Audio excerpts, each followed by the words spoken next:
இன்னைக்கு நம்ம வீடியோல எகிப்தோட அரசியான ஹேட்ஷிப்சூட்டை பத்தி தான் பார்க்க போறோம். பாரோக்கள் எகிப்தின் ஆட்சியாளர்கள் மட்டும் இல்லாம மத தலைவர்களாகவும் விளங்கியிருக்கிறாங்க. பாரோ அப்படின்னாக்க பிரம்மாண்டமான வீடு அப்படிங்கிறது தான் அர்த்தம். ஆனா அவர்கள் வசித்த அரண்மனைகளை குறிப்பிட பயன்படுத்தப்பட்ட இந்த சொல் நாளடைவுல அவர்களையே குறிக்கும் ஒரு சொல்லாவே மாறுது. பாரோக்கள் எண்ணற்ற எகிப்திய கடவுள்களையும் மக்கள்களையும் ஒன்றிணைக்கும் நபர்களா கருதப்படுறாங்க. வேறு கடவுள்களை வழிபட்ட மக்களுக்கு இடையே நல்லிலக்கணத்தை பேணுவதும் வழிபாடுகளிலும் விழாக்களிலும் ஈடுபடுவதும் இவர்களோட முக்கியமான ஒரு கடமையாகவே இருந்துட்டு இருந்திருக்கு. திட்டங்களை ஏற்றுவது, வரி வசூலிப்பது, போர் தொடுப்பது, தங்களின் ஆட்சிக்கு உட்பட்ட பகுதிகளை பராமரிக்கிறது, இது எல்லாமே இவங்களுடைய அரசாங்க பணிகளா இருந்துட்டு இருந்திருக்கு.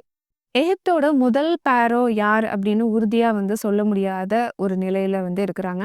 நார்மர் என்ற மன்னனாக தான் இருக்க வேண்டும் என பல வரலாற்று அறிஞர்கள் நம்புறாங்க. இரண்டு நிலங்களின் தேவன் என்று பட்டப்பெயரால் அழைக்கப்படுறதுனால மேல் எகிப்தையும் கீழ் எகிப்தையும் ஒன்றிணைத்து ஆட்சி செய்த முதல் மன்னன் இவரா தான் இருக்கணும் அப்படின்னு கருதுறாங்க. பெரும்பாலும் ஆண்களே பாரோக்களாக இருந்ததுனால மேர்நேத்து, ஹேட்ஷிப்சூட், நெஃபர்டிட்டி, நிஃபர்டாரி, கிளியோபட்ரா போன்ற பெண் அரசிகளை பற்றி குறிப்புகளும் கிடைச்சிருக்கு. ஆனா கிளியோபட்ராவை தெரிந்த அளவுக்கு மற்றவங்களை பத்தி யாருமே அந்த அளவுக்கு ஒரு கேள்விப்படாத ஒரு நிலையில தான் இருக்கிறாங்க. இந்த அரசிகள்ல ஹேட்ஷிப்சூட் எதிர்பாராத விதத்துல அரியணை ஏறுறாங்க. இருந்தாலுமே இவங்க ஒரு சிறந்த ஆட்சியாளர்களா இருந்திருக்கிறாங்க. இவங்களுடைய மறைவுக்கு பின் இவங்கள பற்றிய அந்த கல்வெட்டுகளும், அந்த நினைவு சின்னங்களும் முற்றிலும் அழிக்கவும் படுது. இவங்களோட அந்த நினைவு சின்னங்களை அழிச்சிருக்கிறாங்க அப்படிங்கிறத நம்ம முழுசாவே இந்த காணொளியில பார்க்கலாம். பண்டைய எகிப்துல புதிய பேரரசு எழுச்சி பெற்றிருந்த காலம் அது கிமு 1506. இந்த காலத்துல வாழ்ந்த 18ஆம் வம்சத்தின் முதலாம் துட்மோஸுக்கும் அவரின் பட்டத்து அரசியான அஹ்மோஸுக்கும் பிறந்த மகள் தான் இந்த ஹேட்ஷிப்சூட்.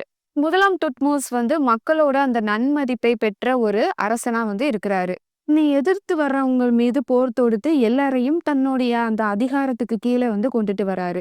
இவர் அரசராக முடிசூடிய ஆண்ல தான் இந்த ஹேட்ஷிப்சூட் பிறந்திருக்க வேண்டும் அப்படின்னு வரலாற்று ஆசிரியர்கள் கருதுறாங்க. என்னுடைய தந்தை மீது பெரும் மதிப்பும் வியப்பும் கொண்டவளாக வளர்ந்து வர்றாங்க அந்த ஹேட்ஷிப்சூட். மிகுந்த திறமைசாலியாக இருந்திருக்க வேண்டும் அப்படின்னு சொல்றாங்க. இருந்தாலுமே எடுத்த எடுப்பிலேயே தன்னுடைய மகளை பேரவாக்கும் எண்ணமெல்லாம் மன்னருக்கு கிடையாது. நான் வழி வழியா ஆண் வாரிசுகள் மட்டும்தான் பேரவா முடிசூட்டிட்டு இருந்திருக்கிறாங்க. அவருடைய பட்டத்து அரசியான அஹ்மோஸுக்கு பிறந்த ஆண் குழந்தைகள் இளம் வயதிலே இறந்து போயிருக்கிறாங்க. அதனால அடுத்து மன்னராக முடிசூடுறதுக்கு ஆண் வாரிசுகள் இல்லாம இருக்கிறாங்க. முதலாம் துட்மோஸின் இன்னொரு மனைவியான மூட்னோஃப்ரெட்டுக்கும் பிறந்த இரண்டாம் துட்மோஸை பாரோவா முடிசூடுறாங்க. கூடவே இந்த ஹேட்ஷிப்சூட்டையும் அவங்களுடைய சகோதரன் முறை கொண்ட அந்த இரண்டாம் துட்மோஸுக்கு மனம் முடித்தும் வைக்கிறாங்க. நீ கேட்கலாம், ஏன் சகோதரனையே மனம் முடித்து வச்சிருக்கிறாங்கன்னு கேட்கலாம். ஆனா அன்றைய அரச குடும்பத்தோட வம்சாவளியை பாதுகாப்பதற்காகவும் குடும்பத்துக்குள்ள வெளியாட்கள் வரக்கூடாது அப்படிங்கிறதுக்காகவும் ஒரே குடும்பத்தை சேர்ந்த சகோதர சகோதரியர்களே திருமணம் செய்தும் கொள்வாங்களாம். இது பண்டைய எகிப்திய அரச குடும்பத்தின் வழக்கமாகவே இருந்திருக்கு. அதே மாதிரி ஹேட்ஷிப்சூட்டுக்கும் இரண்டாம் துட்மோஸுக்கும் ஆண் வாரிசு கிடையாது. இஃபாரூரே அப்படிங்கிற ஒரு மகள் மட்டும்தான் இருந்திருக்கிறாங்க. அதனால இரண்டாம் துட்மோஸ் இறந்ததுக்கு அப்புறமா அவருடைய அந்த ஆட்சி பொறுப்பு அவருடைய இன்னொரு மனைவியோட ஆண் வாரிசான மூன்றாம் துட்மோஸ்ட கைமாறவும் செய்யுது. அந்த மூன்றாம் துட்மோஸ் கை குழந்தையா இருந்த ஒரு காரணத்தினால அவருடைய சார்பாக ஆட்சி பொறுப்பு ஹட்ஷிப்சூட்டை ஏற்றுக்கொள்ளும் நிலைக்கு தள்ளப்படுது.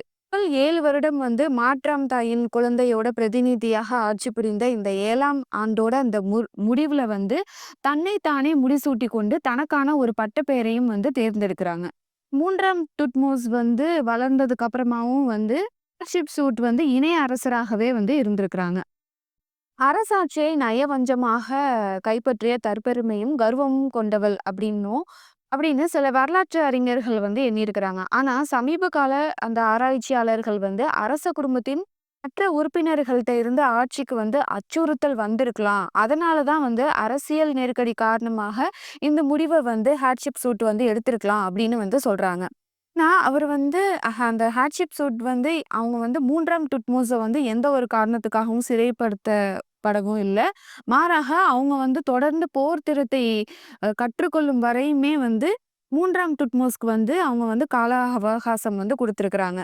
இதுவரைக்குமே பெண் உடலோடும், அந்த பெண்கள் அணியும் ஆடை, ஆபரணங்கள் அணிவது போல அந்த ஓவியங்களும், சிற்பங்களும் தான் வந்து சித்தரிக்கப்பட்டதாகவும், அந்த ஹேட்ஷிப் சூட் வந்து அவங்க வந்து முடிசூட்டுனதுக்கு அப்புறமா வந்து பெண் உடலோடு இருந்தாலும், ஆண்களின் அணிகலன்களையும் அவங்க வந்து அணிஞ்சிருக்கிறாங்க. அப்படின்னும் வந்து சித்தரிக்கிறாங்க. இது வந்து எப்படி தெரியுதுன்னா, வெவ்வேறு விதமான அந்த ஆண் அரசர்களோட சின்னங்களை அணிந்து கொண்டிருக்கும் அவருடைய அந்த ஓவியங்கள் மூலமா இது வந்து தெரிய வருது. அதாவது ஆண்கள் அணிந்து கொள்ளும் தலையணி, மணிமுடி இவற்றோடு ஒத்த தாடியையும் வந்து வச்சிருக்கிறாங்க. இதையும் வந்து அந்த வரலாற்று அறிஞர்கள் வந்து கண்டுபிடிச்சு சொல்றாங்க. அந்த காலத்த பொறுத்தவரைக்கும் ஒரு பெண் மன்னராக ஆட்சி புரிவதற்கும், மக்களோட அந்த அங்கீகாரத்த பெறுவதற்கும் பெரிய வரவேற்பெல்லாம் கிடையாது. அதனால இவங்க வந்து சூரிய கடவுளான ராவின் ஆன்மா என்று பொருள்படும்படி மாட்ஹாரா அப்படின்னு இவங்களுக்கு ஒரு புதிய பேரையும் வந்து அவங்க வந்து சூட்டிக்கிறாங்க. தனது தெய்வீக தன்மையை மக்களுக்கு தெரியப்படுத்தும் அந்த சூரிய கடவுளுடன் தனக்கு இருக்கும் அந்த நேரடி தொடர்பை வலியுறுத்தும் வசமாக அவங்க வந்து அவங்களோட பேரை வந்து மாத்திக்கிறாங்க. அதே நேரம் தன்னுடைய உண்மையான அந்த பாலினத்தை அவங்க வந்து ஒருபோதும் மறைச்சதே கிடையாது. அவருடைய அவங்களுடைய அந்த சிற்பங்கள்லயும் சரி, அதுல வந்து ராவின் மகள் என்றோ இல்லைன்னா மாட்சிமை பொருந்திய அரசர் இவங்க தான் அப்படின்னு தான் வந்து குறிப்பிடவும் பட்டிருக்கு. அரசியாக இருந்தாலும் சரி, இல்ல சாமானிய சாமானிய பெண்ணாக இருந்தாலும் சரி, அந்த பெண் என்ற பாலினம் அந்த அடையாளம் வந்து ஒருவர் மீது ஒரு கூடுதல் சுமைய தான் வந்து சுமக்கவும் வைக்குது.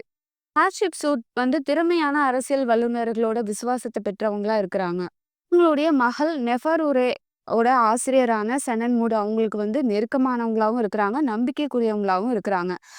இந்த செனன்முட் வந்து அரசாங்கத்துல வந்து ஒரு முக்கிய பங்கு வகித்ததோடு, அரசிக்கு நிகரான செல்வாக்கையும் பெற்றிருக்கிறாங்க. அரசி அரசியல் வல்லுனர் என்பது தவிர, இவங்க 2 பேத்துக்கும் இடையே வேறு எந்த உறவுமே கிடையாது. இந்த ஹாட்ஷெப்சூட் இதுக்கு முன்னாடி ஆட்சி செஞ்சவங்க வந்து எகிப்திய அரசர்கள் வந்து தங்களுடைய அந்த பெரும்பாலான நேரத்த வந்து எல்லைகளை வந்து பாதுகாப்பதற்காகவே தான் வந்து செலவிட்டுருக்கிறாங்க. ஆனா வர்த்தகத்தின் மூலம் உறவை பலப்படுத்தி கொள்ள வேண்டும் அப்படிங்கிறது வந்து இதுல வந்து ஹேட்ஷிப்சூட் வந்து வெளியுறவு கொள்கையாக இருந்தா தான் அவங்களுடைய அந்த ஆட்சி காலத்துல வந்து அது வந்து அமைதியாவும் நிலவவும் செய்யுது. அது மட்டும் இல்லாம புவியால அந்த நேரத்துல ஒரு சிறிய சண்டையும் வந்து நடத்தி முடிச்சிருக்கிறாங்க அப்படிங்கிற ஒரு செய்தியும் வந்து செய்தி மூலியமா இவங்க வந்து போர் திறத்துக்கும் சான்றாக இருந்திருக்கிறாங்க அப்படின்னு வந்து தெரிய வருது. தேர் அல் பஹ்ரி கோயிலின் சுவர் ஓவியங்கள் மூலியமா இந்த ஹேட்ஷிப் சூட்டோட அந்த வாழ்க்கை நிகழ்வுகள் வந்து சித்தரிச்சும் காமிக்கவும் படுது. அதுக்கப்புறமா ஆப்பிரிக்கால அந்த கிழக்கு கடற்கரையில் இருந்த பூண்ட் என்ற பண்டைய நாகரிகத்தோடு கடல்வழி வணிகத்துல வந்து ஈடுபட்டிருக்கிறாங்க அப்படின்னு வந்து தெரிய வருது.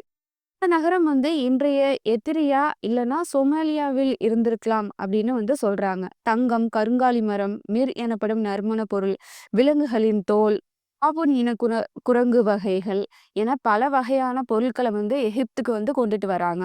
மிர் மரங்களை வந்து தேர் அல் பஹரியின் தோட்டங்கள்ல வந்து பூங்காக்கள் அமைக்கிறதுக்காக நடவும் செஞ்சிருக்கிறாங்க. கட்டடங்களையும் நினைவு சின்னங்களையும் கட்டுவது அந்த அரசரோட முக்கியமான கடமையாக கருதப்பட்ட காலம் அப்படிங்கிறதுனால அந்த மரபை இன்றைய அரசுகளும் கடைபிடித்துட்டு தான் இருக்கிறாங்க. ஈப்ஸிலும் அதை சுற்றி இருந்த பகுதிகளுமே வந்து பல பொதுத்துறை பணிகள்லையுமே வந்து மேற்கொள்றாங்க ஹேட்ஷிப்சூட். சாலைகளிலையும் வழிபாட்டு அந்த இடங்களையும் வந்து அமைக்கிறாங்க. தீப்ஸ் நகர்ல தேசிய கடவுளான ராவுக்கு கோவில் வந்து கட்டுறாங்க. கர்ணக்கு கோவில் வளாகத்துல வந்து 100 அடி உயரமுள்ள 2 சதுர தூபிகளை வந்து நடுறாங்க. தேர் அல் பஹ்ரியில் தனக்கென அவரே எழுப்பிய மாபெரும் நினைவு சின்னம் பண்டைய உலகின் வியந்து பார்க்குற ஒரு கட்டட அமைப்புகள்ல ஒன்றா வந்து கருதவும் படுது. இந்த படிகளை எல்லாத்தையும் மேற்பார்வையிடுற பொறுப்புல வந்து இருக்கிறாங்க அந்த செனன்மூடு. சொன்ன சொல்லப்போனா அவங்களுடைய அந்த வழிகாட்டுதலின் பேர்ல தான் இந்த கட்டடங்களை எல்லாமே வந்து ஹேட்ஷிப் சூட் வந்து கட்டியிருக்கிறாங்க அப்படின்னு வந்து சொல்றாங்க. அரசர்களோட பள்ளத்தாக்கு என்று அழைக்கப்பட்ட இடத்துல தான் இவங்க இறந்ததுக்கு அப்புறமா தன்னை வந்து புதைக்கிறதுக்கு வந்து ஏற்பாடுகளையும் வந்து செஞ்சிருக்கிறாங்க இந்த ஹேட்ஷிப் சூட். அவருடைய தந்தையான 1ஆம் துட்மோஸ் வந்து ஏற்கனவே புதைந்திருந்த இடத்துல இருந்து இடம்பெயர்ந்து தனக்கு அருகே புதைக்கும்படியும் செய்றாங்க. இதன் மூலியமா தன்னுடைய ஆட்சியை வந்து முறையானதாகவும் சட்டத்துக்கு உட்பட்டது அப்படின்னு அதை வந்து இவங்க வந்து அரச வாரிசு அப்படிங்கிறதுல வந்து உறுதி செய்யறதுக்காக இது மாதிரிலாம் வந்து செய்றாங்க.